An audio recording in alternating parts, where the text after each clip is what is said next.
Hey ladies, so you want to know something that I wish I would have learned in my 20s that I now know? How to root myself in myself and my spirituality and my foundation in God. The importance of just making sure you are deep rooted within.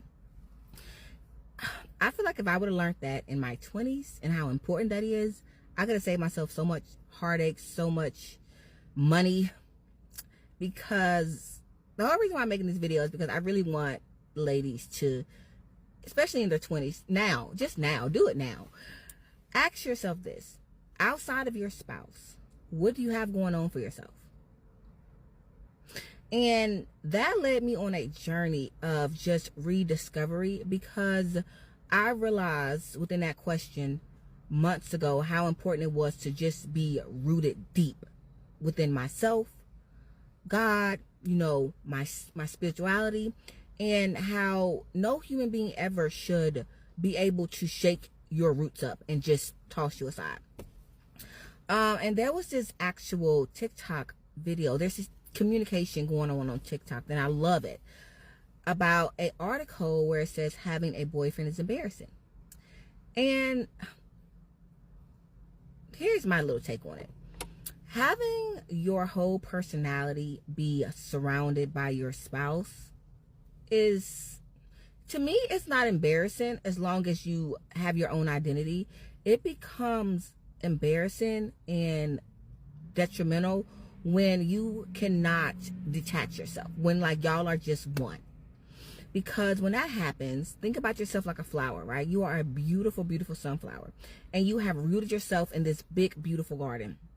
And you've been rooted in this garden for years. You have all the nutrition. Your roots are strong. Your roots are connected to other sunflower roots. And then all of a sudden, someone comes and just snatch your roots, snatch you up out of the garden, right? Not only are they traumatizing you, they're traumatizing everything that's attached to your roots. You don't want that to happen. And for me, that's what happened to me in my 20s. That happened twice. And I didn't quite grasp it until I was in my 30s. But I had established my foundation so deep within like my exes at the time that when the relationship was over, everything around me was traumatized. I ended up losing friendships, and it's not because of something I did wrong. It's because I'm not there no more. Everything I had was attached to him, right? So I ended up losing friendship. I lost homes, cars, money, materialistic things. My church that I was going to, I ended up having to go to a whole different state. Like, I just lost my whole foundation. And if I could go back and do anything over again, I would literally make sure that I had my own roots established within myself, so no human being on this earth can pick me up and shake me and toss me anywhere. So what does that look like for me personally? That means my spirituality, my foundation, myself, the way my spiritual, mental, financial aspect of my life is grounded in me and God.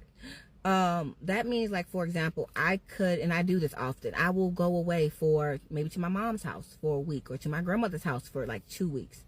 And nothing about my life is uprupted because it's not attached to someone else.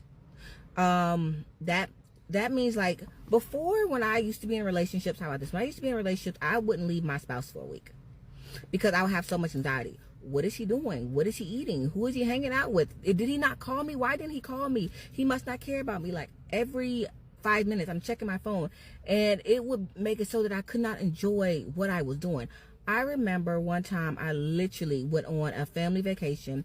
We went to a family reunion, and we was only going to be gone for 3 days. Y'all, come the second day, I'm ready to go home. I want to be with my man. That's not okay. It's cute to say, but that's not okay. You should be able to be away from your spouse and be around your family, be by yourself, or be around your family, be around your friends, and still feel as grounded and as secure and within yourself as you do with your spouse. And again, I was in my 20s. I didn't know that at the time, but now I do. And it's so important that I get this message out to you all, because that was something that I lacked. That was something that I just didn't, no one ever really had that conversation. It was more about like, oh, something's wrong with her, or teasing me, or things of that nature. No one ever broke down why it's so important to ground yourself within yourself and your spirituality. No one ever told me about that. So that's why I wanted to make this video, because if you ground yourself, in God, then no one ever can uproot you again. And ladies, you don't ever want to be in a situation where anyone can just uproot you. You want to create stability and security within yourself. So I think that a very important discussion is going on right now about decentering men. And I'm going to ask you a question that I had to ask myself, which is, what do you have going on for yourself right now? Outside of your relationship, what else do you have going on? What are your hobbies? What are your interests? Do you even know anymore? Because when I left my last relationship, where I was so enmeshed with him, I didn't even know what I like to eat anymore. I really didn't. I had no clue who I was. I didn't know how I like to wear my hair, my nails. I didn't know, like, even my weight. My weight, honestly, I was so big because I was so stressed out, because my whole identity was wrapped around making sure he was okay. Like, there was restaurants that I just hated going to. Like, for example, I don't like McDonald's. I don't like it. I don't even like really eating processed food. When I left that relationship and I just really centered myself and in God, I stopped going to all those restaurants that I did not like, those fast food restaurants. I stopped eating so much processed food because I realized I don't like it. It doesn't make me feel good. I just don't like it. Like, I'm not much of I can cook Southern food because I learned in my last relationship, but I don't really like to cook Southern food. Like I'm not that type of girl. TV shows, I don't, there was TV shows I was watching. I'm like, why? There was places I was going. There was clothes that I was wearing. Just my whole identity had been crafted around making sure that he's happy. And so when I got into my current relationship, the one thing I made sure of is that I had my own stability. Number one, my own financial stability, my housing stability, my transportation stability. Everything was rooted within myself and within God. And it made it so that, number one, it was kind of hard for me to date because I became so comfortable. And I learned to look for other things in men. Like, when we would have conversations and things of that nature, the conversations were from such a different perspective, because I'm like, I'm so happy with who I am. What can you add to that? Think about it like a cheesecake. You know, people add peaches, blueberries, apples, strawberries, all of that stuff on top of a cheesecake, right? It makes the cake amazing. But the cheesecake itself was already good without it. You were already, honestly amazing without all the toppings on it. But it just makes it a little better. But you can definitely eat that cheesecake plain. There's a lot of people, I personally like my cheesecake a little plain sometimes. And I'm saying all that because that's how you are. You're an amazing, delicious plain cheesecake. A man can be like the strawberries or the syrup or blueberries on top, but you are good by yourself. And back to the flower analogy, when I decided to reroot myself within myself, I was able to, now I've established friendships. I've established a church home. I have established relationships that no one can uproot unless they decide to stop being my friend. I guess something happens to my church. But I've established things that someone else cannot take away from me. And that was a big prayer of mine. I remember I really prayed that God help me establish something that only he could take away. Only a higher power could take away, because I was so sick of my roots being uplifted and me being tossed aside just because the relationship didn't work anymore. So it's so important, ladies, that we learn before we even get into a relationship. I understand we want to date these guys that are financially stable and that have all this money that can provide for us. I understand that. But if these men providing for you makes it so that you have to establish your foundational roots inside with them, and they can snatch those roots at any time, I would encourage you to sit down, go somewhere nice and peaceful, grab a pen and piece of paper, and really analyze yourself and your situation. Ask yourself, if I left this man for a week, could I put gas in my car? Could I feed my kids? Could I feed myself? Could I pay my credit cards if the bill, let's say you left him on a Monday and bills was due on a Thursday. Could you go that whole week and not stress? Oh, I know my credit card, my rent, my car note, my car insurance, all my bills is going to be paid because I can do it. He is literally just toppings. If you cannot do that, if you are literally set up to the point where you're like, oh my God, I would need to call him, then my personal opinion, you need to reevaluate. Because at that point, and I'm only telling you that because this is what I went through. At that point, you are so intertwined with them. You are literally dependent. And I get it, especially within this economy. I 100% get that. What I have friends doing is this. They may live with their spouses, but they're constantly trying to achieve more so they can live on their own. For example, one of my friends, they made sure that they got a job that paid 3 times their monthly rent, so that if the relationship ever was south or something happened, they could just literally say, I'll just go get a townhouse next door.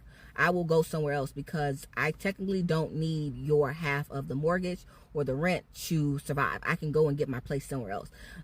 And they encourage the other spouse to do the same thing. Now, the other person was kind of like, oh, are you planning for a breakup? No, I'm trying to make sure that if anything does happen, that we're both good, So, yeah, I just wanted to have that little conversation with y'all because I really wish I would have known how important it was to just reestablish myself within myself and not my relationship, and I do think it's a red flag if you are with someone and they don't want you to do that, or they have a problem with you doing that, or they just feel some type of way. Because to me personally, this is just my thoughts. Why are you trying to control me? Why are you trying to make sure that I'm so intertwined with you that if I leave you, I fail? You should want me to be as successful as I am with you as I am without you. So I personally would look at that as a red flag if they start having issues with you trying to reroot yourself, because again, you don't want to be the flower. You don't want the relationship to be over and your roots be snatched up and you have to restart. I've had to do that. That's not fun. The amount of stuff you lose. We're talking about materialistic stuff, but it's like no one wants to have to rebuy a whole bed and dressers and sheets and curtains and just all that over and over again. That gets annoying, especially if you have kids and you have to do that. That's expensive and it's unnecessary. So yeah, I just want you ladies to really understand how important it is just to root yourself within yourself. And if not, take some time and just start establishing those roots. What I did, and this video is probably going to be a little long-winded, but I haven't talked to you all in forever. What I did was I would take little mini vacations, 3 days at a time.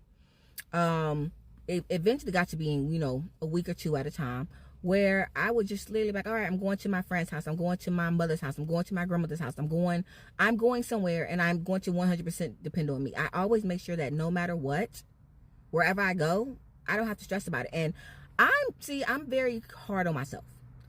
If I'm going to go somewhere, I might plan it at the end of the month. I know rent is due on the 5th, but I might plan it the last 2 days of the month. Okay. Because I want to make sure not only for me, it's like a test. I can take care of myself. I don't have to stress about if the bills are going to be paid. So I can always be like, all right, so rent is paid, mortgage is paid, car note is paid. All these bills are paid. So if you really, really want to test yourself and make sure that you are an independent person and that you're not so rooted in someone else, literally say, okay, can I leave at the end of the month and all my bills and everything be taken care of? Or am I going to be stressed out like, oh my God, I can't go anywhere? And then I would really sit down and ask yourself, if you're going to do this evaluation, okay, what are my hobbies? What do I genuinely like to do without them? For me, it's school. I absolutely love school. I re-enrolled. I'm currently in school to get my master's in education. I love writing. I'm currently working on a book right now. I love reading. I'm always reading. I'm in several different groups. What else is it? I love working out. I'm trying to think. I've recently picked up sewing. I have a bunch of little odd hobbies that I like to do outside my spouse. Like, I love going to jazz places. Like, there's this nice hotel that has a couple of jazz players come in, once or twice a month. I will literally go. I will get dressed up and get cute and just go. I'm not asking you, do you want to go? No, because that's my thing. I'll go to the gym. I'll take a class. I will literally go on a trip. I will go see my family. I will go see my friends. I enrolled in college. I will do things specifically on my own. There are things that we will do together, but I make sure that I'm always rooted in myself. And when you do that, you are honestly more desirable. I can tell you that firsthand, because men will sweat you more when they realize that you're not sweating them. They'll wonder what you're doing and be all up on you, and it can be annoying sometimes, but you'll be, number one, you'll be more desirable. Your stress levels will go down tremendously because you're not worried about what they're doing. Your mental health will be better, and for me, my physical health was better because I wasn't trying to please someone else. If I don't like a restaurant, I just don't like it. And that was something I was really big on, because I'm a creature of habit. Hold on, a car's going by. I'm a huge creature of habit, and it's like, if I like something, I like it. I don't mind trying different things, but it's like, if I don't like a restaurant, I just don't like it. I don't want to go. And I remember, previously, because I was so intertwined with that person, I would go there and try to force myself to eat food I didn't like, and it just wasn't healthy for me at all. So now I'm just more secure in saying, no, I don't want to eat that. Or you go and you eat that, I'll go somewhere else. Like, you find that you value yourself, your peace, your stability, your mental health, your body, just your whole life in general a lot better when it's rooted in you. Because you're not going to let someone else come and uproot you. You're not going to let someone else come and disturb your peace. So yeah, this is not me saying don't get into a relationship, or, having a boyfriend is embarrassing. No, making your spouse your whole identity to the point where you don't know who you are anymore, that's the embarrassing part. You don't want to do that, ladies. You don't. So with that being said, I'm going to go. I hope you enjoyed this video. I know I have not talked to you all in a long time. I've just been doing my thing. I've just been literally just enjoying my life and my peace and quiet and my little soft career. That don't mean I don't love you all. I do. But yeah, there's peace and privacy. So bye, y'all.